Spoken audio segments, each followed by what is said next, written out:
Richmond, a village in southwest Ottawa. Councillor David Brown says it needs better transit service, and he's hoping the private sector can help deliver. It isn't about privatizing the service. It's about looking at what works in the rural area and what options we can employ to ensure that rural residents get the service that they're looking for. So Brown brought a motion to the Agriculture and Rural Affairs Committee, asking staff to study whether Ottawa can engage private mass transit companies.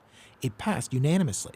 The motion asked staff to look at several options: shuttles between villages, feeders to LRT stations, on-demand service, and peak period commuter routes. But the head of the union that represents OC Transpo bus drivers says there's a better way to improve rural service: boost funding for public transit.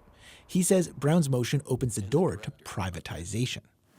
So this is not about filling a gap. This is about making a choice to begin shifting public transit work outside of OC Transpo.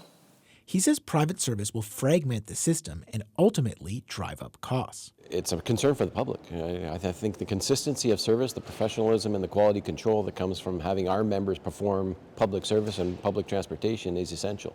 But supporters of Brown's motion say private service could help supplement OC Transpo, not compete with it. Jerry Pearson owns a private transport company with 5 mini coach buses. He says he could be ready to partner with the city in months. He sees a need all across rural Ottawa. We're not here to take away from OC Transpo. We're here to feed to their service and not take any of their jobs away. Brown's motion asked staff for a feasibility plan, budget impacts, and a timeline. But before any of that work can start, he still needs to pass it at a full meeting of council, where he will need support from urban and suburban colleagues. In a city grappling with a bus shortage, he thinks he has a solid argument to make.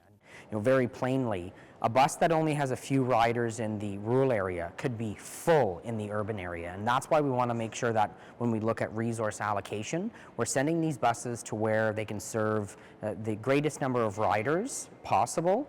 Weinberg plans to be at that same council meeting. He thinks his union should have a voice before any steps toward privatization. I really think that we should have been a part of the conversation. I really think all the way through this, especially if they were seemingly talking to OC Transpo a little bit on it, we should have been a part of that conversation. And the fact that that was avoided is disappointing, and I'll make sure to let all the councillors at council know how disappointing this way of doing business is. Arthur White-Crummey, CBC News, Ottawa.